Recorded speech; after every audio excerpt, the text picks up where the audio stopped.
So maybe we start with the question, what is actually permaculture and what does it mean to me personally? And then you may think about what does permaculture mean to you. So this is just a short video on this definition. You will get a couple of those videos. They will be little snacks for you that you can consume a tu gusto, no? At your own speed and preference. Okay, so what is permaculture? Yeah, the term actually permaculture comes from the term permanent culture, and it was first coined by Bill Mollison and David Holmgreen back in the 1980s.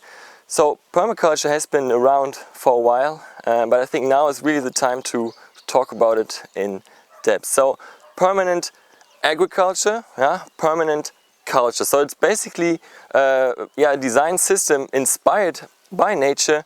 We try to replicate ecosystem laws, if you want to say so, and transmit those and apply those on different areas of human activity, from settlements to agriculture to business to households. There's a lot of different ways how to apply permaculture. So permaculture is a design system that tries to replicate natural processes and apply them to human activity. This is one possible definition. There are a couple of more in the reader, so I invite you to look at those too.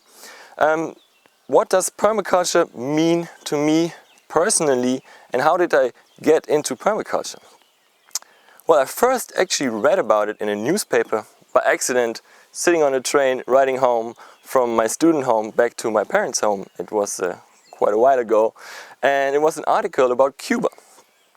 In Germany you don't hear so many things about Cuba except for Fidel Castro, and that's basically it.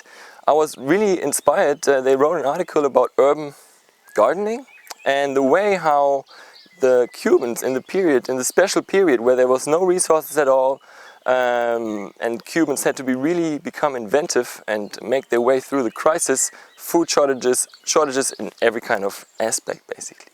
So in the cities lots of urban gardens appeared, and they had no fertilizers, they had no pesticides, so they had to become more inventive and more resourceful with the things they had. So they started using biological pesticides, and they made their own natural pesticides, and they started being more producers. This is also one of the important principles when we talk about permaculture, is become a producer instead of being a consumer. Maybe we have the term also prosumer coming from that. In any case, it's important to start creating. We are born to be creators, so we can't just be consumers. So that was my entry point into permaculture, hearing about urban gardening in Cuba, and they mentioned permaculture in that article. So then afterwards, during the time of life, I ran into some people that then talked about permaculture. I became more interested and I started reading up about it, and I found the book of a name from Austria,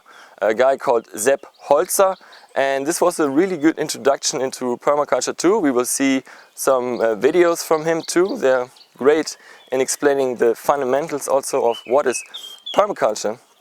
And then later on I started having the feeling I want to know more about permaculture, and then I took the permaculture design certificate course in the United States with my friends now from the Permaculture College, which we're actually also a part of. And since then I can't stop thinking about how to be more sustainable and apply permaculture to the everyday living. And I hope to inspire you all too, so we can all stay in contact, build a global village of permaculturists around the globe. So let's do it.